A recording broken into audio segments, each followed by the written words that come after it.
By the 14th century, the European continent was experiencing an economic revival, and the cities in Italy, the Low Countries and North Germany saw a population boom and the rise of factionalism in urban politics.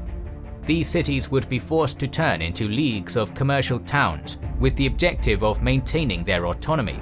In this video, we're going to analyze how the medieval city-states developed through the centuries and how they sought to defend themselves from the power-hungry feudals.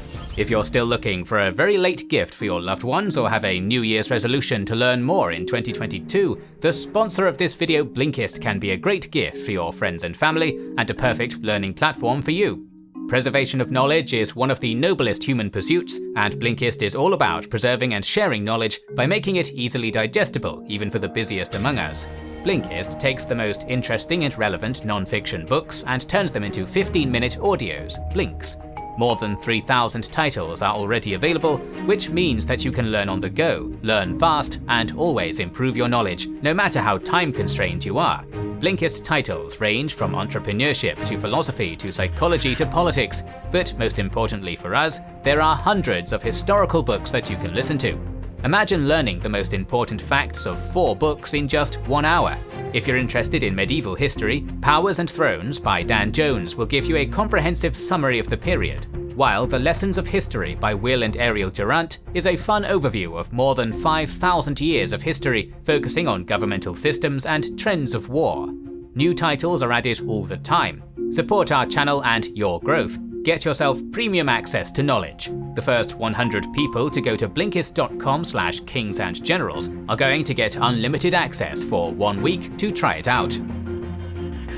Between 1300 and 1450, major cities north of the Alps experienced territorial expansion.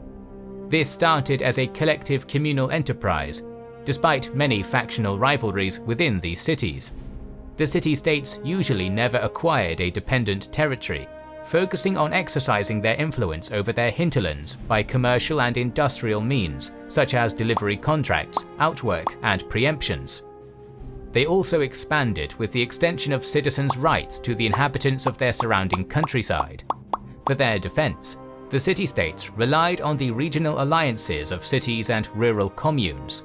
These leagues were not a unified state, and their main objective was the protection of the constituent city-states only from external threats. Flemish cities of the time had a huge surge in urban population, and the leading cities struggled with the Count of Flanders for more autonomy and control over the countryside. The conflict between the Flemish cities and the Count of Flanders was also integrated into the 100 Years' War, as most of the cities supported the English, while the Count himself allied with the French. In the wake of the Van Artevelde revolt of the 1340s, Flanders was divided into quarters, each assigned to one of the 3 leading cities, who exerted their influence over the hinterlands. They established militias to enforce their ordinances, accepted country dwellers as external citizens to deter immigration, and used economic strength to organize rural production in a way preventing them from competing with their urban textiles. But these cities were not united. Ghent, for example, attempted to assert its hegemony throughout Flanders, earning the hatred of the other cities. Despite the rivalry between Flemish cities, some regional leagues were established between merchants. The most prominent was the Hansa of the towns, which included cloth merchants. The most influential Flemish city during this period was Ghent, managing to exert full dominion over its entire quarter.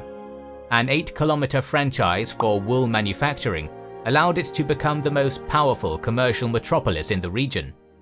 Ghent actively recruited nobles and knights to serve in its militia, formed to keep in check their countryside's manufacturing capability, deter immigration, and to dominate the grain trade on the Scheldt. The hegemony of Ghent would see its demise at the Battle of Havre, where its liberties were curtailed. As the feudals managed to shift the balance of power again in the late 14th century, the Flemish cities never developed into city-states, yet they certainly show us a primary example of the growth of cities in the era. In North Germany, we see some of the most prominent city-states of the Middle Ages. Managing to remain independent under the Holy Roman Empire and becoming Reichsstädte or free imperial cities, They safeguarded their trade routes, maintained commercial privileges, and expanded through the acquisition of rural estates or the economic dominance of the countryside. If the cities decided to pursue a territorial expansion, they needed an agreement with the feudals, as they were surrounded by territories ruled by noblemen. Individual citizens or city magistracies acquired their territories by the purchase of mortgages that held a commercial interest for them. Lüneburg, Bremen, Hamburg, and Lübeck were among the ones that engaged in the acquisition of mortgaged lands. For example, such an occasion came in 1359, when the city of Lübeck purchased the town and bailiwick of Mölln from the Dukes of Saxony-Lauenburg, and managed to hold it until the late 17th century. Lübeck also purchased the rights to the Wackenitz River to dam it and create a lade for a series of industrial mills, but also to reinforce its own control over their rural estates nearby.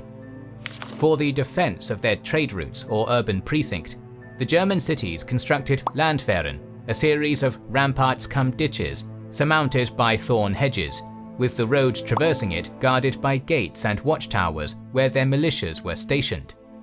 Yet the main mechanism of defense for the North German cities was the formation of commercial leagues. The German Hansa rose in the 11th century from the city of Lübeck, and at its height united 80 towns and cities from Saxony to the Rhineland. It also saw in the northeastern Low Countries some of their very first early partners, which would be formally incorporated into the Hansa in the 14th century. Although the initial purpose of the League was to protect its merchants trading overseas, the Hansa would evolve to become a regional peacekeeper within northern Germany, mainly concerned with fighting the expansionist policies of the Kingdom of Denmark. By the 15th century, the Hansa was beginning to show state-like characteristics. It created a Hanseatic Diet, levied taxes, established a bureaucracy, raised an army, and signed treaties with external powers. Internally, however, the Hanseatic cities retained considerable autonomy and pursued a territorial policy in their hinterlands on their own, so the League wasn't a state in and of itself. Instead, its constituent parts, such as Lübeck and Hamburg, were in all respects individual city-states united under the same regional objectives. Away from Lübeck and its Baltic trade, the German Hansa also partook in a complex network of inland trade across Germany. Cologne, the inland capital of the Hansa, was definitely not a typical Hanseatic city. First off, this Rhenish city-state shouldn't be confused with the Archbishopric of Cologne, which was once their overlord. Yet, after the Battle of Worringen in 1288, the archbishops lost their control, and Cologne became a free imperial city. As an independent city-state, Cologne held considerable political influence, concluding treaties of protection and military assistance with the nobility of the Rhineland and the Palatinate. But as it was unable to expand territorially, the economic focus of the Rhenish city was directed towards agronomic improvement, the development of rural industries, and the export trade downriver to overseas destinations. This gave Cologne the ability to organize and regulate the economy of its region, uniting the leading merchants of the Rhineland in 4 major guilds that took part in the government of the city as a plutocracy. Outside of the Hanseatic League, many town leagues of regional self-defense were established in Germany, but these usually disintegrated once the immediate threat had passed. One example of this is the Rhenish Town League, which lasted only for 10 years. Usually, these leagues were formed to attempt to assert their urban autonomy under the emperor's overlordship against power-hungry princes. In southern Germany, some leagues even managed to secure recognition from the emperors, and some were also promoted by them as agents of regional peacekeeping. In this way, the South German cities that blossomed in the 15th century had a close and mutually beneficial relationship with the emperors because of their close proximity to them. In exchange for privileges and protection, the free imperial cities of the south supplied the emperors with credit, councillors, militias, and even mistresses.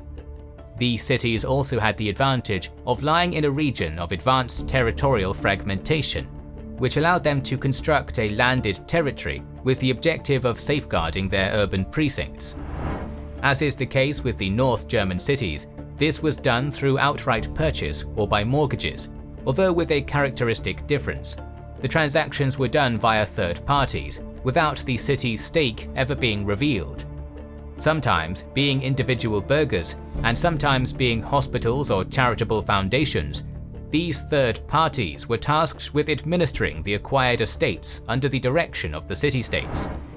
Both in the north as well as in the south of Germany, the territorial expansion of the German city-states was accompanied by the acceptance of Outburgers, which was very beneficial economically. In the case of Augsburg, for example, the acquisition of external citizens bound to wealthy convents allowed the Swabian city to harness and channel the economic power of these convents.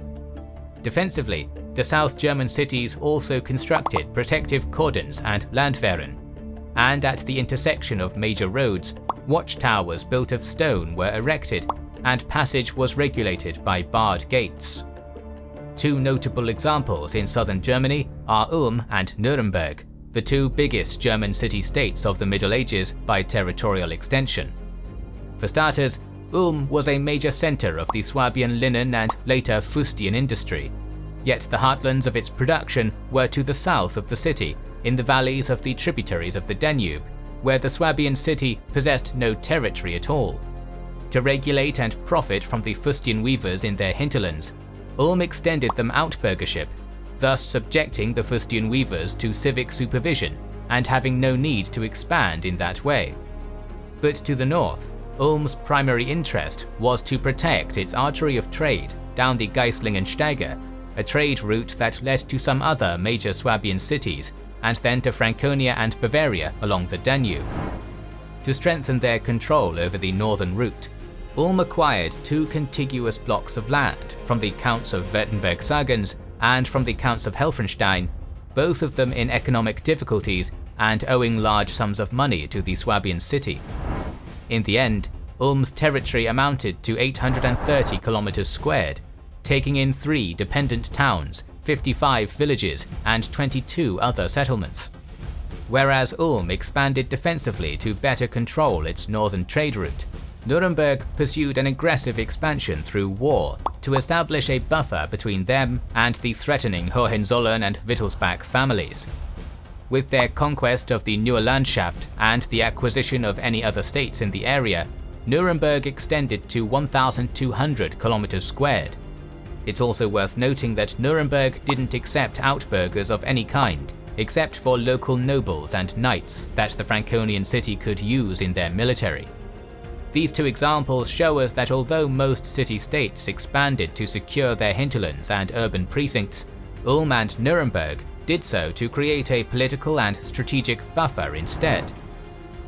And looking to the southwest, we find in Switzerland some of the most successful city-states of the Middle Ages. These cities did not only manage to consolidate their independence, but they also established a strong confederation that in time would create a powerful national identity for the Swiss people.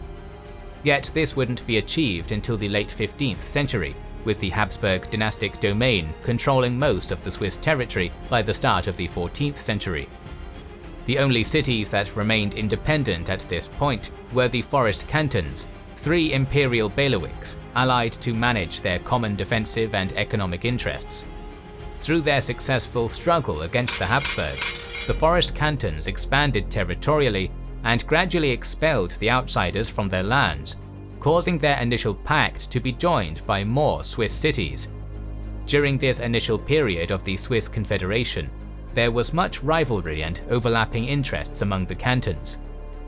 Each individual city was mainly concerned with their own independence, striking defensive alliances not only with each other, but also with foreign powers.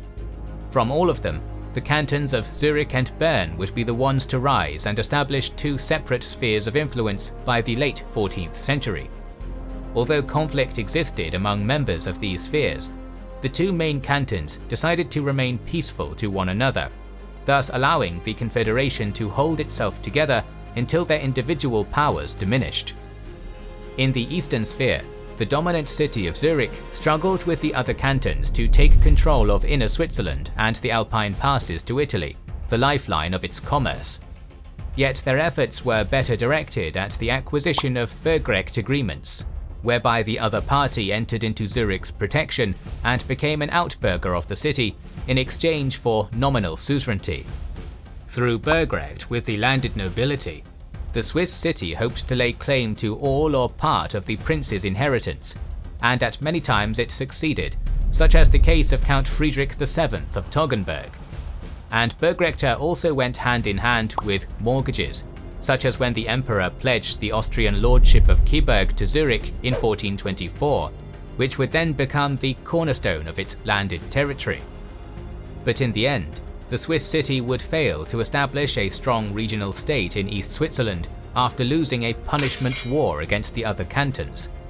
By the mid-15th century, Zurich's options had been blockaded by Schwyz and Luzern, and they could only expand north towards the Rhine, where they would succeed at establishing more Burgrecht agreements.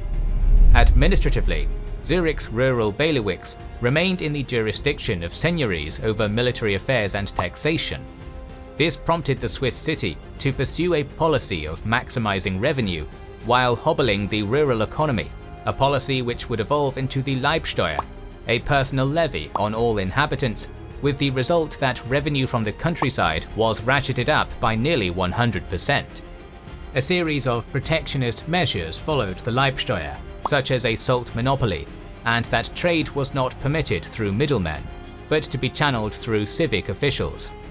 These measures provoked deep hostility among the rural population, which in turn forced Zurich to make economic concessions on its rural subjects. In western Switzerland, relations with the Forest Cantons were a constant element in Bern's external affairs, and the politics of what is known as Burgundian Switzerland shaped the interactions between foreign powers and the Swiss cantons. The Duchy of Burgundy can be considered as the greatest threat faced by the Swiss Confederation, yet the defeats of Charles the Bold by Swiss pikemen in 1477 not only caused the collapse of the Burgundian Duchy, but were also a huge propaganda victory for the Swiss cantons. But speaking about Bern, from the outset, the dominant Swiss city concluded military alliances with their neighbours, many of which ended up integrated into Bern's territory through protective agreements. Bern's territorial acquisitions then went groping around in the intricacies of what was best possible, sending outburgers to politically influenced districts which the Swiss city laid claim to. Whereas Zurich established Burgrecht agreements to expand, Bern did so to bind the greater lords of western Switzerland to its interests and to erode the economic viability of the lesser nobility. Through the city's financial muscle, this strategy soon paid off, and Bern became one of the greatest mercantile cities of the Middle Ages, with trading links to Geneva and Lyon. Yet by the means of military victory, Bern saw its greatest expansion, such as in the conquest of Aargau, acquiring lands that stretched from Wangen down the Aare to Aarau and Brugg, and taking in 17 fortresses over a distance of 60 to 80 kilometers from the city. Through the consolidation of the Aargau, Bern became the most successful Swiss city-state, growing into a territory of 3,000 kilometers squared, with some further 2,600 kilometers squared of civic territory from their lordships. In the end, Bern would be satisfied with their territorial expansion and would further contribute to the formation of a strong Swiss confederation, which would go on to last even to this day.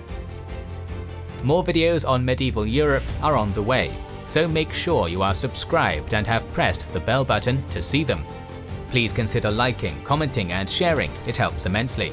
Our videos would be impossible without our kind patrons and YouTube channel members, whose ranks you can join via the links in the description to know our schedule, get early access to our videos, access our Discord, and much more. This is the Kings and Generals channel, and we will catch you on the next one.